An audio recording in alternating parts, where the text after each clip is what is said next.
안녕하세요. 저는 30대 중반, 결혼 3년 차에 아이 없이 이혼한 주부이자 직장인입니다. 이혼 사유야 당연한 말이지만 남편을 비롯한 시댁과의 갈등이 원인이었고요. 아이 없이 빠르게 이혼을 결정한 건 신의 한 수였다고 생각하고 사는 중입니다. 이혼하고 나서 저는 친정에 들어오지 않고 직장 근처 작은 투룸으로 독립했어요. 저는 친정에 오빠가 하나 있는데 저 이혼한 그 해에 결혼했습니다. 오빠 결혼 앞두고 있는 그 해 제가 가족들 다 모인 김에 한번 이런 말을 한 적이 있었습니다. 엄마, 아빠, 우리 집 제사 말이에요. 이제 오빠도 결혼하는데 없애버리는 게 어때요? 추석이랑 설날에도 그냥 가족끼리 여행 가거나 밖에서 밥 한 끼 먹는 게 좋을 것 같아요. 친정집 제사는 추석 설날 차례 지내는 거 빼고 7월에 할아버지 할머니 제사를 몰아서 한 번에 지냅니다. 엄마는 많지 않은 제사임에도 하고 나면 힘들어하세요. 제가 예고도 없이 친정집 제사를 없애자고 하는 말에 부모님과 오빠는 처음에 황당해했습니다. 수진아, 네가 이혼한 게 너네 시집에 대어서 그런 건 알겠는데 우리 집은 달라. 너희 시댁처럼 제사가 많지도 않고 전부 여자가 준비하라고 하지도 않잖아. 아빠도 그렇고 나도 그렇고 다 같이 도와가면서 하는데 갑자기 우리 집 제사를 없애라니. 그리고 그건 아빠랑 내가 결정할 문제지. 지금 네가 이래라 저래라 할 문제는 아니야. 장가가는 날짜 받아놓은 오빠가 갑자기 꼰대 같은 발언을 하길래 제가 그랬습니다. 내가 이렇게라도 말 안 하면 아무도 제사를 없애겠다는 생각 안 할걸? 그리고 오빠랑 아빠가 뭘 얼마나 도와줬다고 그래? 그럴 거면 아예 엄마랑 내가 하던 일을 바꿔서 해보지 그래? 그렇게 해도 도와준다는 말이 나오나 보자. 그럼 엄마한테 물어볼게. 제사 지내는 거 엄마는 준비하면서 행복해? 정말 하고 싶어서 하는 건지 엄마 입으로 솔직히 말해봐. 아마 오빠와 아빠는 엄마가 당연하게 받아들이는 일이었고 불만이 없다고 생각했을 겁니다. 그런데 엄마가 진지한 표정으로 이렇게 말했습니다. 글쎄, 엄마는 당연히 내가 할 일이라고 생각하고 이날 이때까지 한 거지만 엄마가 과연 행복한 마음으로 한 건지는 진지하게 생각해 본 적이 없는 것 같구나. 수진이 덕에 이렇게 생각해 볼 기회를 갖게 되네. 솔직히 말하면 엄마는 집안 대소사 챙기는 건 즐거운 마음으로 한다고 했어. 그런데 제사 지내는 건 참 힘들고 스트레스였던 것 같아.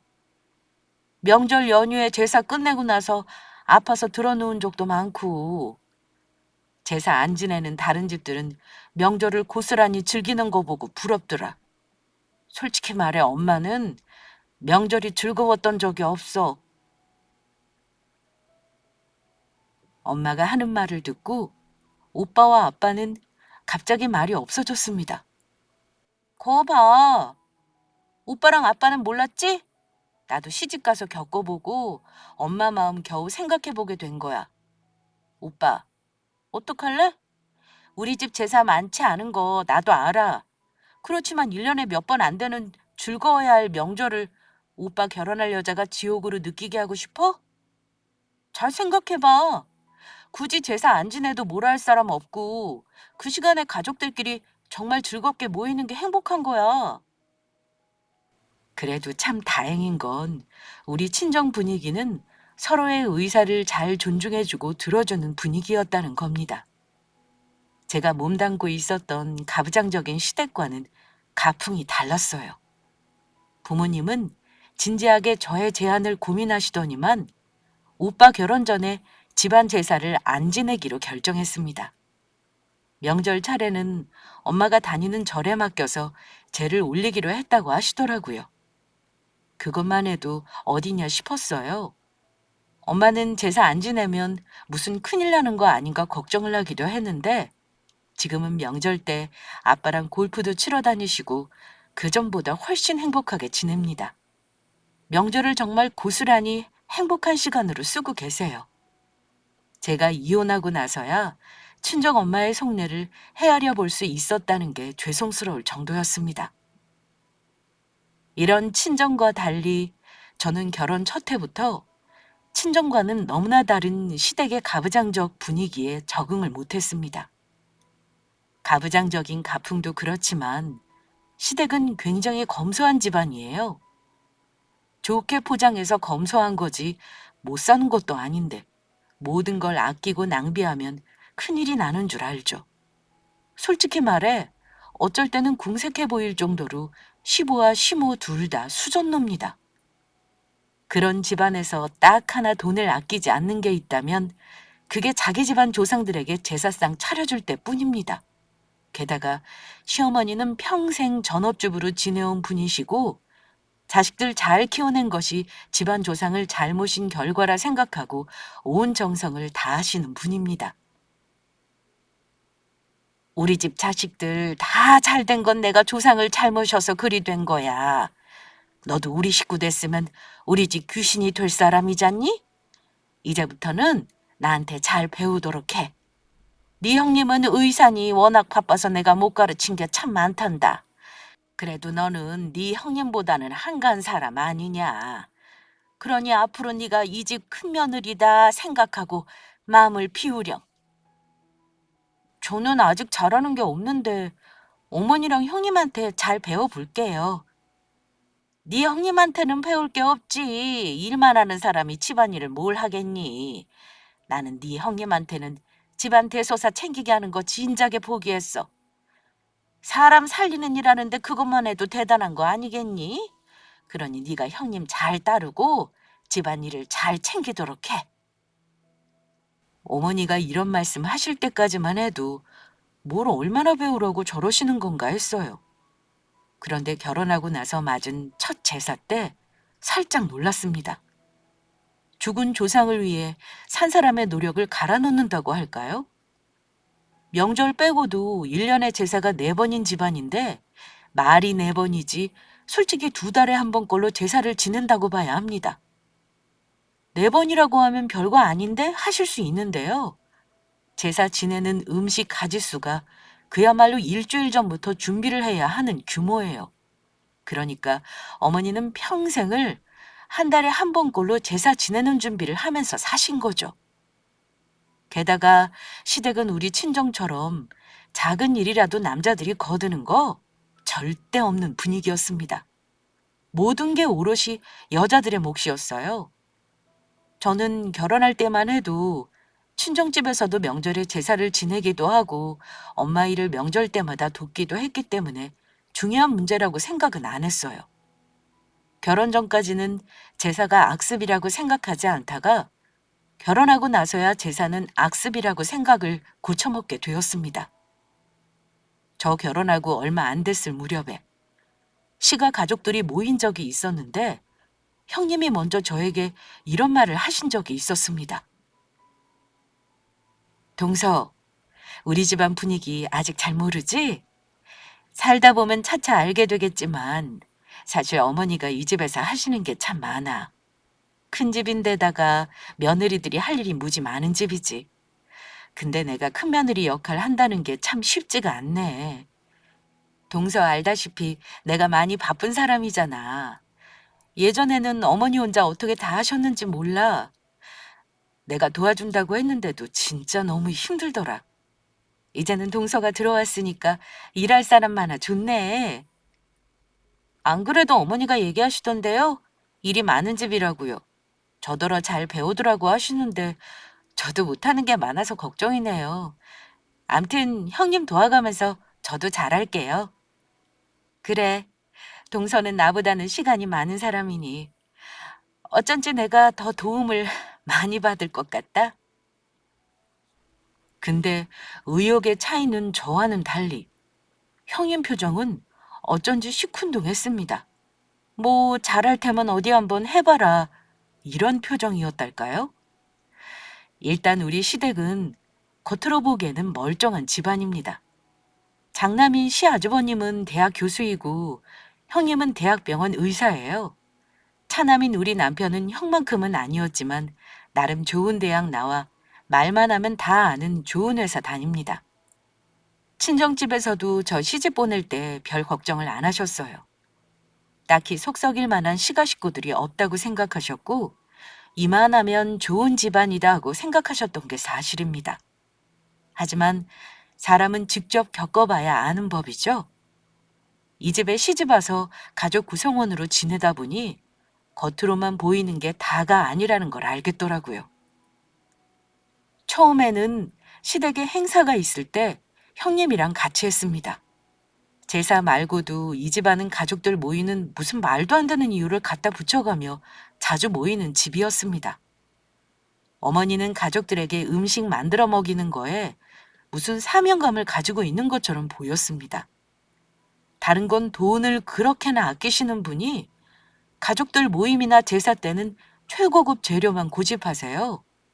가만 보니 어머니는 자기 자신을 위해 뭔가에 돈을 쓸 줄은 모르시는 분이었습니다. 옷도 잘 안 사 입으시고 어디 놀러 가서 돈 쓰는 걸 죄악으로 여기세요. 이건 시아버지도 똑같습니다.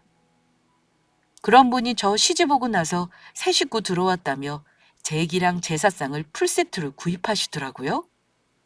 그거 보면서 살짝 불안했는데 결혼 첫 해 첫 제사 때인가? 어머니가 3주 전부터 저에게 예고를 하셨습니다. 다음 달 할아버지 제사인 거 알지? 이번에는 우리 집 새 며느리 들였다고 작은 집이랑 고모네도 오기로 했으니까 전날 아침에 일찍 와서 음식하는 거 도와라. 네 형님은 아마 첫날에는 병원 일 때문에 힘들 거야. 어머니는 제사 하루 전날 와서 준비했으면 하시길래 갔습니다. 어머니가 하라는 것만 했는데도 저는 생전 처음 그렇게 많은 음식을 준비해 본 것 같아요. 결혼하고 나서 처음 일을 안 한다는 게 후회가 되더라고요. 사실 제가 결혼하자마자 임신을 했어요. 하지만 아이가 초반에 잘못되는 바람에 잠시 일을 쉬고 있었거든요. 어머니는 제가 집에서 노는 사람이니 당연히 와서 일을 하라고 하신 거고요. 제삿날 당일에는 오전에 형님이 오시긴 했어요. 그래도 형님은 결혼한 지 5년째이고 아이도 하나 있고 하니 저보다는 익숙해 보이긴 했는데요. 제가 볼 땐 형님도 좋아서 하는 일은 아닌 것 같았습니다. 한창 전을 부치고 있는데 형님이 이런 말을 했거든요. 동서 들어오고 나서 제기도 새 걸로 장만한 거 보니 아주 제대로 제사를 모실 생각이신가 봐? 평소 때보다 음식 가짓수가 훨씬 많네. 동서는 어제부터 와서 일한 거야? 네, 실은 저도 이 정도인 줄은 몰랐어요. 형님은 바쁘신데 오늘 어찌 시간을 내셨어요? 의사라고 해도 별거 없어. 나도 직장인이랑 똑같지 뭐. 눈치 보여도 하루 쉬겠다 연차 내는 거야. 아, 이 짓은 아무리 해도 익숙해지지가 않네. 다른 집들은 재산이 뭐니 점점 줄이는 추세라는데 우리 시댁은 왜 이러는지. 어머니가 제기 풀세트로 사놓으신 거 보고 솔직히 소름 돋았어. 그때 알았습니다. 사실은 형님도 시댁 일이 스트레스였다는 걸요. 제 눈에는 어머니가 의사인 형님을 많이 배려하고 있는 걸로 보였지만 형님 혼자 이 집 며느리일 때는 나름의 고충이 있으셨던 거죠. 그래도 결혼 초반에는 명절이나 제사 때 형님이랑 같이 일을 하긴 했습니다. 형님은 개원의가 아니라 대학병원 의사였기 때문에 사실 평일에는 집안 행사 참석이 많이 어려우셨을 겁니다. 저는 형님과 제가 같은 며느리 입장이기 때문에 한편이라고 생각했고 형님이 일이 있어서 제가 시댁 대소사를 좀 더 챙기더라도 이해하려고 노력했습니다. 시부모님은 굉장히 가부장적 사고방식을 가지고 며느리 도리를 운운하시면서도 저보다는 큰 며느리에게 관대하셨습니다. 아마 의사라는 좋은 직업을 가지고 있어서 시부모님도 큰 며느리는 조금 어려워하신 게 아닐까 합니다. 그에 비해 저는 그나마 다니던 직장도 그만두고 집에서 쉬고 있으니 남편이 벌어오는 돈으로 편하게 산다고 생각하셨을 겁니다. 그러니 집에 무슨 일이 있으면 툭 하면 저에게 먼저 연락해서 일을 거들라고 하신 거죠. 한 해가 가면서 시댁의 1년 동안의 행사를 겪으며 제가 느낀 게 있다면 어머니는 이 짓을 어찌 40년이 가까이 하셨을까 였습니다.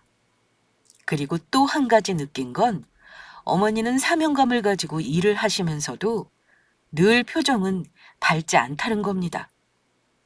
본인 스스로 굉장히 스트레스를 받으면서 일을 하시는 스타일이었고 며느리들이 성에 차지 않게 일을 하면 못마땅해 하시며 신경질을 많이 내셨어요. 저는 일하면서 어머니 눈치를 보는 일이 많아졌고 형님은 바쁘다는 핑계로 점점 더 시댁에 발걸음을 하지 않기 시작했습니다. 솔직히 말해 시댁 일로 남편과 싸우는 일도 자주 있었어요. 결혼하고 보니 남편은 뼛속까지 시댁 사람이지 제 편이 아니었습니다. 당신네는 왜 이리 제사가 많은 거야? 아니 제사만 지내는 거면 말도 안 해. 대체 가족 모임은 무슨 말도 안 되는 구실까지 만들어가면서 왜 이리 많이 하는 거야? 우리 친정도 제사 지내는 집안이라 나 어느 정도 이해는 하려고 했는데 좀 너무한다 싶어. 매번 어머니는 이런 거 어찌 혼자 다 하셨대? 남자들은 먹기만 하고 여자들은 밥도 굶어가면서 일하는 것도 이해가 안 간다. 형님이 바쁜 게 부러울 정도야. 나도 집에서 그만 쉬고 일해야 할까 봐. 우리 어머니는 혼자서 몇십 년을 하셨어. 너는 며느리인데 돕는다고 생각 말고 네 일이라고 생각해야지. 우리 형수야 워낙 바쁘잖아. 그러면 당신이 당연히 거들어줘야지. 아니 거둔다고 생각 말고 그냥 당신 일이라고 받아들여. 그러면 하면서도 짜증 안 날걸? 저는 남편의 말이 기가 막혔습니다.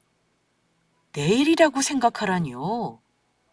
결혼 전에 이런 분위기라는 거 알았다면 저는 결혼 안 하는 걸 진지하게 고려했을 겁니다. 그게 무슨 말도 안 되는 억지야? 당신네 집 제사가 왜 내 일이야? 어머니가 시켜서 하는 거지. 형님도 마찬가지야. 이런 일을 좋아서 하는 며느리가 대한민국에 있을 것 같아? 암튼 나도 힘들어. 어느 정도 끝에야 나도 좋은 마음으로 하지. 시댁 코앞에 붙어 살면서 일주일이 멀다 하고 불려다니고 한 달에 한 번씩 손님 치르고 두 달에 한 번씩 제사 지내는 게 보통 일이야? 난 이렇게는 못 살아. 나도 바로 재취업할 거니까 그런 줄 알아. 너는 편하게 살 기회를 네 손으로 차버리는구나. 남편이 벌어다 주는 돈 가지고 편하게 사는 걸 다 부러워하는데 입 깎고 하기 싫다고 취업하겠다고? 참, 누가 들으면 시댁에서 중노동하는 줄 알겠네. 남편이 어떤 스타일인지 짐작이 가시나요? 아무리 연애 때 잘한다고 해도 결혼하니 이렇더군요. 본인이 보고 자란 건 절대 바꿀 수 없다는 걸 그때 알았습니다. 저는 아이를 가질 준비를 하고 있었지만 2년이 넘어가도록 아이가 잘 들어서지 않았고 결국은 마음 편히 생각하고 직장에 다시 복귀하기로 결심했습니다. 그런데 제가 이직을 위해 한창 취업 준비를 하고 있을 때 기어이 일이 터지고 말았습니다. 어머니가 저와 남편에게 할 말이 있다고 같이 식사를 하자는데 왠지 느낌이 불길하긴 했습니다. 근데 어머니가 식사 내내 몸이 안 좋다. 이제는 눈도 안 보여서 일을 못 하겠다. 미각이 없어서 간도 못 본다. 이런 말을 늘어놓으시며 바람을 잡더니만 이러시네요. 이제 우리 집 재산은 둘째 네가 가져가야겠다. 내가 골백 번 생각해봐도 의사인 큰며느리가 하는 건 무리지 싶어. 매번 집안일을 연락해도 바쁘다는데 더 부담 주는 것도 아니지 싶구나. 사람 살리는 귀한 일하는 애 아니냐. 의사 며느리 일 시켜 먹을 정도로 생각 없는 시어머니는 되기 싫구나. 시간 많은 너는 가끔 하는 일이라 괜찮을 거야. 집에서 노는 네가 하는 게 이치에 맞는 일이니 앞으로는 네가 맡아서 하도록 해. 나는 이제 더 이상은 못하겠다. 모르는 건 내가 알려줄 거니까 걱정 말고. 저는 너무 놀라서 남편을 쳐다봤습니다. 그런데 더 황당한 건 남편의 태도였어요. 그래요, 엄마. 안 그래도 그동안 엄마 고생하는 거 보면서 내가 제사 받아오는 거 고민하고 있었어요. 형이나 형수는 집도 멀고 둘 다 바쁜 사람들인데 우리가 하다가 언제든 형이 맡아서 할 수 있는 거잖아요. 저는 꼭 맏아들이 제사 물려받지 않아도 된다고 생각해요. 너무 걱정하지 마세요. 제가 이 사람 도와서 해볼게요. 기가 막혔습니다. 왜 제 의사는 물어보지 않고 자기 생각이 우리 둘의 생각이냥 말하는 건지 말입니다. 게다가 이 사람은 집안일도 도와주는 거 별로 없는 남자예요. 평소에 청소 한번 제대로 하는 거 없으면서 저를 돕겠다뇨. 그것도 제사 준비를요. 어이가 없었던 저는 일단 할 때 하더라도 저의 생각을 말했습니다. 어머니, 너무 갑작스럽게 말씀하셔서 제가 뭐라고 대답해야 할지 모르겠어요. 이 문제는 저한테 일방적으로 강요하실 게 아니라 가족들이 상의해서 결정해야 하는 거 아닌가요? 더군다나 어머니는 제사를 중요하게 생각하시잖아요. 저 결혼한 지 겨우 2년째예요. 제사 음식 어머니 옆에서 거들기만 했지 잘할 줄도 모르고요. 할 줄 모르면 배워가면서 하면 될 일이야. 이미 결정한 거니까 더는 토달지 말어라. 네 형님한테도 이미 다 얘기했어. 이제부터는 네가 할 거라고 말했다. 어머니, 그럼 형님이랑 전부 미리 상의하신 거예요? 이런 중요한 문제를 왜 저는 쏙 빼고 상의하시고 저한테는 통보만 하시는 건데요? 형님은 의사라 이 집안에서 귀한 사람이고 저는 일하는 사람으로 들이신 거예요? 그러다 남편은 기어이 제가 말을 못하게 만들더라고요. 당신 어머니한테 이게 무슨 버릇없는 말투야? 어른이 말하면 일단 알았습니다 하고 나중에 당신 생각 말하면 될 일이잖아. 어머니도 어련히 고민 많이 하고 결정하신 일이겠어? 다 우리 집안 잘 되라고 어머니가 하신 일인 거 몰라?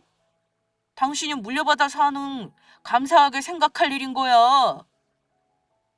당장 다음 달 초에 제사 있는 거 알지? 내가 장 보는 것부터 가르쳐 줄 테니까 너희 집에서 지내는 걸로 해라. 너한테 생각해 보라고 하는 말 아니야. 제사 넘기는 문제는 이미 결정한 거니 너는 우리 집안 자손들 잘 풀리는 거 네 어깨에 달렸다 생각하고 잘해봐라. 뭐가 잘못인지 모르겠다는 표정의 어머니와 남편 얼굴을 보면서 느낀 건요. 내가 아무리 여기서 싫다고 말해봤자 이놈의 집구석 사람들에게는 소용없겠구나. 나만 나쁜 며느리를 만들겠구나 하는 거였습니다. 그래서 저는 그날로 입을 닫아버렸습니다. 이혼을 처음 진지하게 고민한 것도 그날이었고 남편과 살 앞으로의 30년을 포기한 것도 그날이었어요. 시어머니는 무작정 다음 달 제사를 저더러 지내라고 하는 상황이었고 답답한 마음에 형님에게 전화를 했는데 형님의 반응도 의외였습니다. 형님은 어머니가 저에게 제사를 넘긴다는 말을 하실 거라는 걸 알고 있는 듯 했습니다. 동서, 미안한데 나는 어머니랑 이미 얘기 끝냈어. 집안 행사 너무 많은 거 나 일일이 못 챙길 것 같다고 솔직히 말씀드렸어. 근데 내가 금전적으로 할 도리는 하겠다고 한 거야. 동서가 부담스러워할 거 알지만 어쩔 수 없었어. 그렇다고 저한테 다 밀어넣으시면 저는 어쩌라는 거죠? 어머니랑 상의하실 때 저도 같이 불러서 말씀하셨어야죠. 무작정 저더러 하라고 하시면 저는 네 알겠습니다 해야 하는 건가요? 저 솔직히 지금 이 상황 너무 황당해요. 저 아직 결혼한 지 3년도 안 된 거 아시잖아요. 동서, 황당한 거 100번 이해해. 하지만 언젠가는 닥칠 일이었고 결정해야 하는 문제였어. 조금 빨라졌다고 생각하면 돼. 내가 이 집 식구들 제사 모시려고 직장을 소홀히 할 수는 없는 노릇이잖아. 그래도 동서는 집에서 편히 살림만 하는 사람이니 나보다는 적임자지. 큰 며느리라고 해서 꼭 제사 모실 의무가 있는 것도 아니잖아. 일단 동서가 해보다가 정 아니다 싶으면 그건 그때 가서 생각해보면 되는 거야. 좋은 마음으로 해줘. 형님은 제 편이라고 생각했는데 그것조차 제 착각이라는 걸 알았습니다. 형님은 같은 며느리 입장에서 저를 생각한 적 없는 사람이었고 그저 자기에게 귀찮은 일이 오는 걸 싫어하는 사람이었습니다. 그 집에서 제 편은 아무도 없다는 거 안 순간 내가 굳이 이 집 식구로 있을 필요가 없겠다 싶었습니다. 남편은 제가 더 이상 반응이 없자 수긍한 거라고 받아들이더군요. 얼마 뒤에는 어머니가 저 시집 올 때 구입한 제기 세트와 제사상 풀 세트를 집에 가지고 왔더라고요. 제사를 앞두고 어머니는 2주 전에 저를 닥달하셨습니다. 예, 제사상에 올리는 음식 가짓수 다 기억하니? 내가 레시피 만들어 놓은 노트를 줄 테니까 찬찬히 보면서 익히는 것도 좋겠다. 장은 언제 볼래? 일주일 전에는 봐놓아야지 않겠니? 같이 가줄 테니까 너 마트 갈 때 연락하렴. 제가 알아서 할게요. 궁금한 거 생기면 전화해서 물어볼 테니 그냥 신경 쓰지 마세요. 처음인데 어찌 신경을 안 쓴다니? 그래, 너도 내 옆에서 2년을 배웠으면 뭐라도 하겠지. 며느리가 처음 올리는 상이니까 정성 들여서 음식 준비해라. 저는 4가지 종류로 개수 맞추고 갈비는 꼭 했으면 한다. 그리고 과일도 4종류 색깔별로 준비하고. 아참, 우리 집안은 경상도라 삶은 문어도 올라가는 거 알지? 또 뭐가 있더라? 어머니는 저에게 제사 음식 가짓수를 일일이 말하면서 챙기라고 하셨습니다. 듣기만 해도 언제 저걸 다 준비하나 싶어 숨이 막혔습니다. 그러다가 번뜩 머릿속에 이런 생각이 스치더라고요. 내가 왜 음식할 걱정을 하고 있지? 어차피 이 집 식구 사표 낼 거 결심한 거 아닌가? 강제로 떠넘겨받은 제사인데 음식장만 하는 걸 왜 고민하고 있지? 그래서 저는 제 방식대로 제사상을 차리기로 했어요. 내 방식대로 차례상 근사하게 한번 차려드리고 멋지게 이 집 며느리 사표 내야겠다 결심했습니다. 어머니는 제사를 앞두고 하루 걸러 하루 전화해 저에게 잔소리를 하셨습니다. 뭘 준비해야 한다는 둥, 무슨 음식은 꼭 올라가야 한다는 둥 똑같은 잔소리를 매일 하시길래 걱정 마시라고 하고 다 차려놓겠다고 했습니다. 그랬더니 전화기 너머에서도 굉장히 흡족해 하시는 게 느껴졌어요. 그래, 네가 더 이상 싫다고 안 하고 받아들여주니 참 기분이 좋구나. 그래, 나도 더 이상 잔소리 안 할 테니 정 모르겠다 싶은 거 있으면 연락 타오. 어머니는 말을 그렇게 하시면서도 제가 못 믿어오셨나 봅니다. 여전히 간섭질을 멈추지 못하고 거의 매일 전화를 하셨네요. 정확히 제삿날 전까지도요. 솔직히 말하면 그 즈음 저는 제사 준비로 바쁜 게 아니라 재취업 준비로 바쁜 나날을 보내고 있었습니다.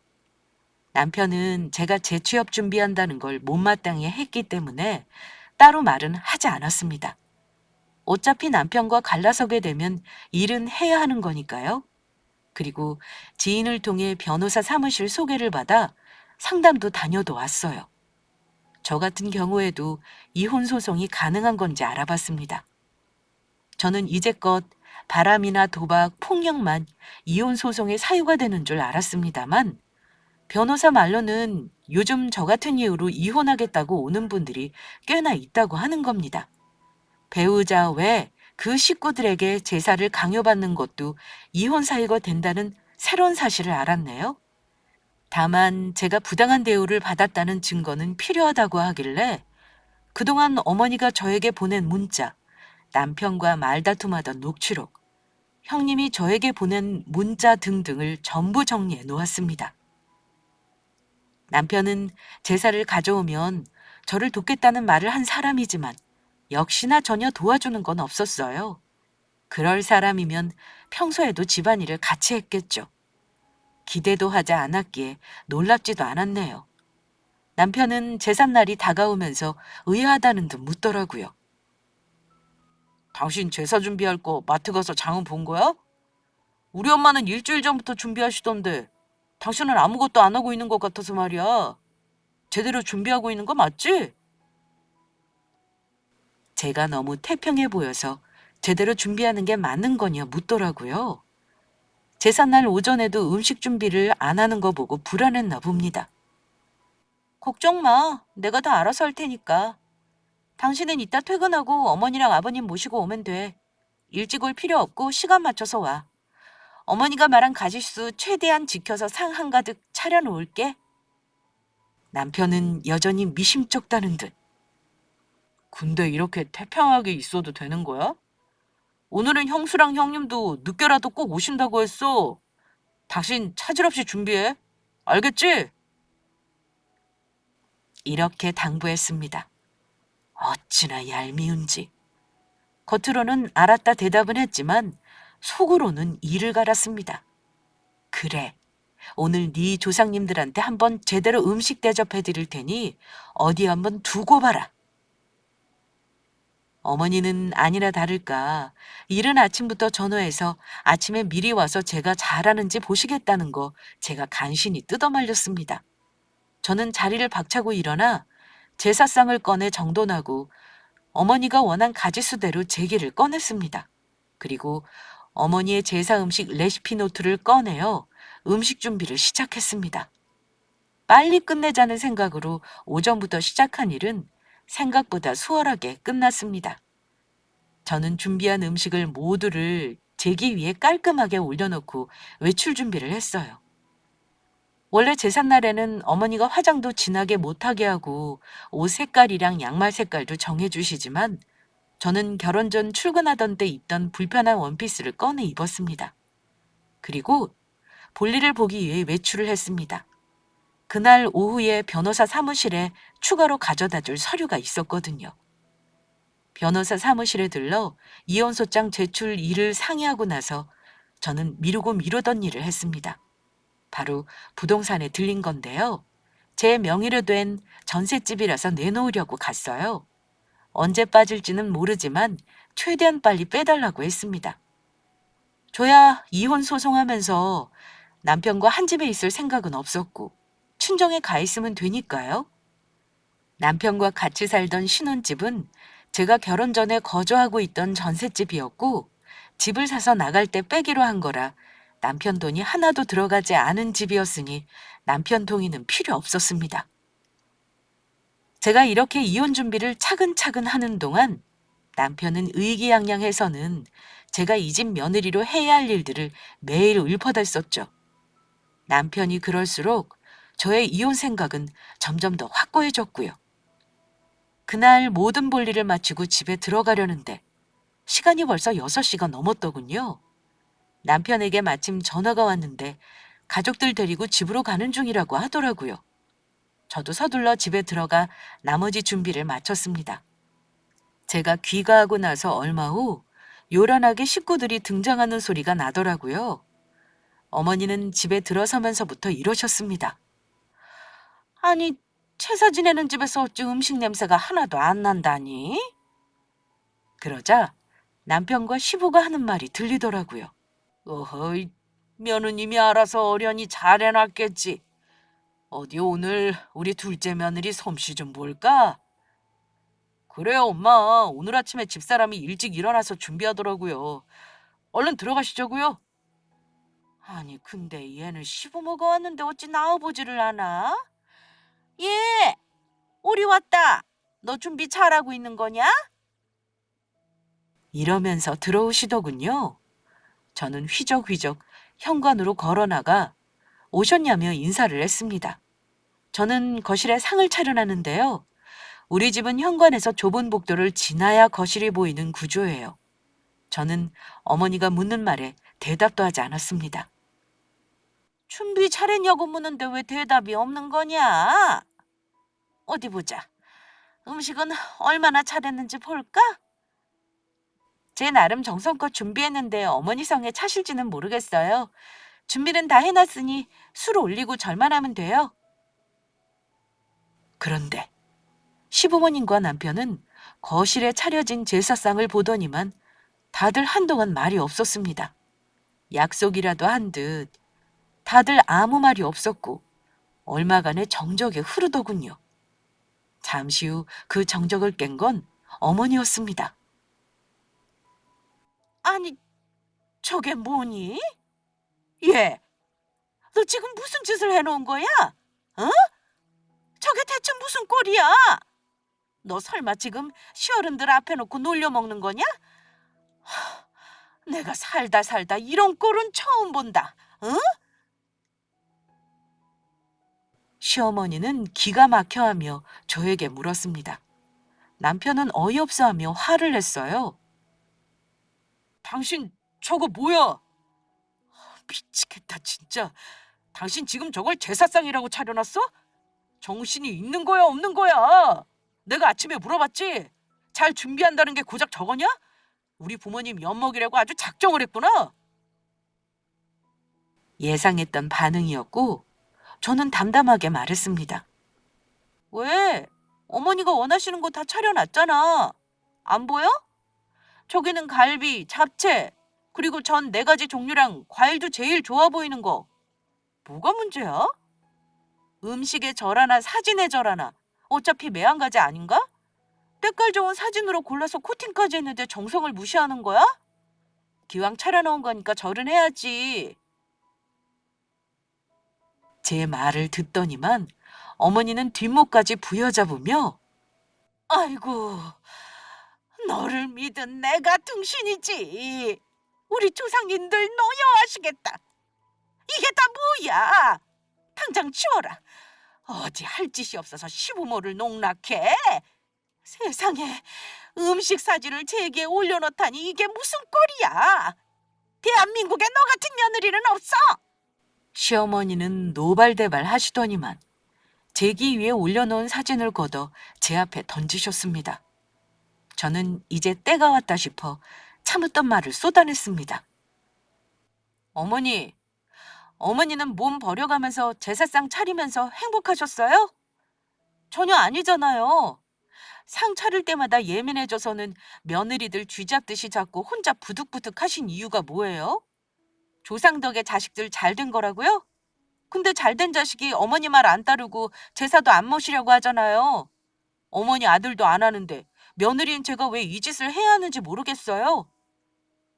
뭐야? 너 지금 시어미가 한 일을 하찮다고 생각하는 거냐? 시대가 바뀌면 어머니도 바뀌셔야죠. 조상덕이라고요? 제사 때문에 이 사단이 나서 불화가 생기는데 무슨 조상덕을 본다는 거예요. 명절에 그냥 여행 가고 가족끼리 행복하게 지내는 게 조상덕 보는 거지. 이런 꼴 나는 게 조상덕이에요? 조상덕 보는 집은 명절에 해외여행 가고 조상덕 못 본 집만 명절에 차례 지낸다는 말 못 들어보셨나 봐요? 어머니, 아버님, 그런 제사는 악습이에요. 애초에 돈으로 족보 산 상놈들이 돈질을 한다고 만든 게 지금 제사 차례상 아닌가요? 어머니네 조상님도 따지고 보면 그럴걸요? 그러자 시아버지가 상놈 소리를 듣고 노여워하시더라고요. 너 지금 말 다 했냐?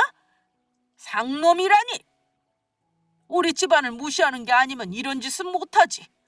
차라리 싫다고 하지 그랬냐? 긴 말할 거 없다. 나는 제사 안 지내겠다는 며느리 필요 없어. 니들 이혼해라. 만약에 이혼 안 한다고 하면 내가 내 놈을 호적에서 파버릴 거니 그런 줄 알아. 아버지, 일단 이혼보다는 이 사람 제가 단단히 혼내놓을게요. 일단 오늘은 형 오기 전에 돌아가시죠. 제가 형은 오늘 오지 말라고 할게요. 당신 뭐해? 상 치우지 못해? 이 빌어먹을 사진들 다 갖다 버려.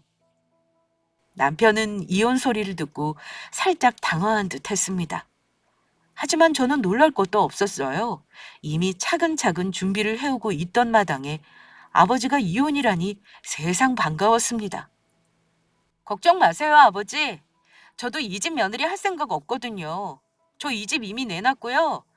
아버님 아들이랑 안 살 겁니다. 일단 제 할 말은 다 했으니 다들 제 집에서 나가주시죠.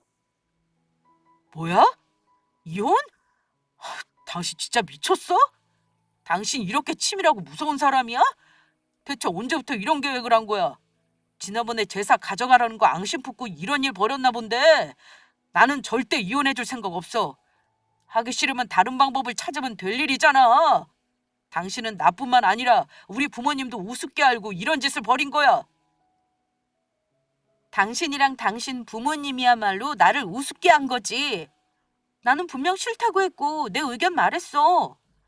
사람 하나 등신 만들면서 당연히 해야 할 일이라고 몰아붙인 건 당신의 가족이야. 나는 앞으로 제사상은 이렇게 차릴 거야. 귀신들이 와서 실제로 먹는 것도 확인 안 되는데 사진으로 한들 뭔 상관이겠어? 이게 싫으면 어쩔 수 없어. 난 이혼할 거니 그런 줄 알아. 시아버지는 가겠다며 나가버리셨고 시어머니는 이혼은 안 될 말이라며 제사는 다시 의논해보자 하셨습니다. 하지만 저는 이혼 결심을 굳혔기 때문에 어머니 말이 하나도 귀에 들어오지 않았습니다. 그때 집에 초인종을 누르는 소리가 나더라고요. 남편이 연락을 안 했는지 문을 열고 보니 시아주버님과 형님이었습니다. 이 난리를 다 보지 않았지만 제사상의 상태를 보고는 두 사람 다 아무 말이 없었습니다. 남편은 황당해하는 시아주버님을 데리고 밖으로 나갔고 저는 형님과 시어머니 사이에 남았는데요. 갑자기 형님이 깔깔 웃으며 이러더라고요. 어머, 동서 참 깜찍하다.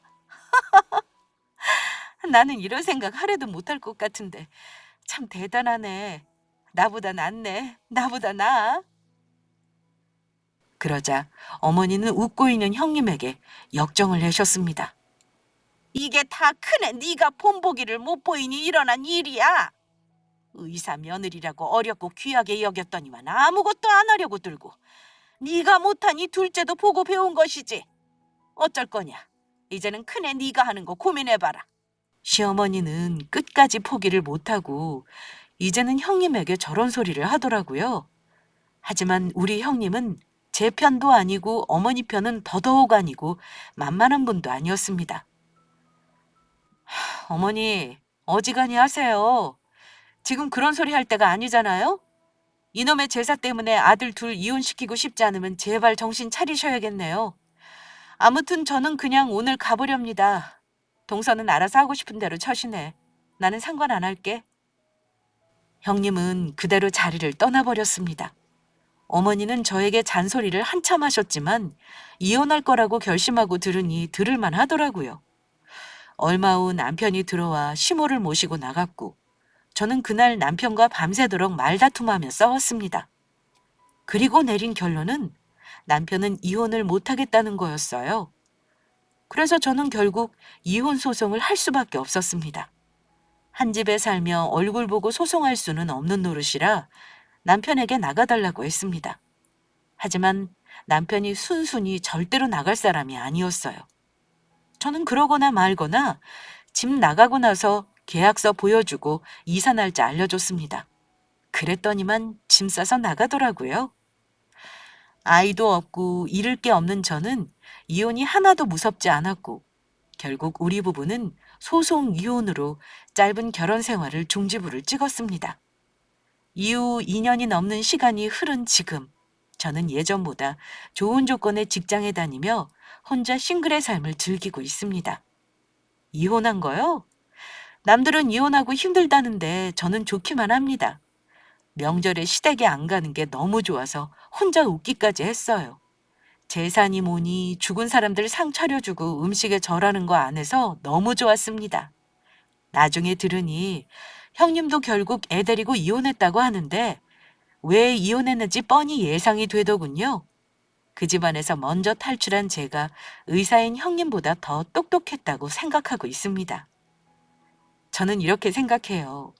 힘들게 상다리 부러지도록 다 먹지도 못하는 음식 만들면서 고부 갈등 부추기는 명절은 없어지고 조촐하게 맛있는 음식 먹으면서 조상한테 감사하는 마음으로 지내는 명절은 좋은 것 같은데 왜 이게 어려울까요? 며느리들 입장에선 왜 남편 집 조상을 위해 노동을 해야 하는 건지 도대체 이해가 안 갑니다. 명절에 가족들이 한자리에 모여서 돌아가신 양반들 기린다고 자식들 잘 되는 것도 아니고요.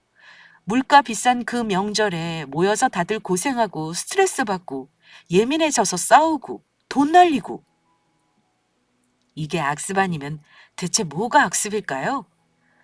구독자분들도 다들 고민해 보셨으면 합니다. 저의 이혼 스토리는 여기까지입니다. 저와 다른 의견이시더라도 너무 비난은 하지 않으셨으면 합니다. 저 같은 사람도 있다는 걸 이해해 주시기 바라며 저의 이야기는 여기서 마치겠습니다. 감사합니다.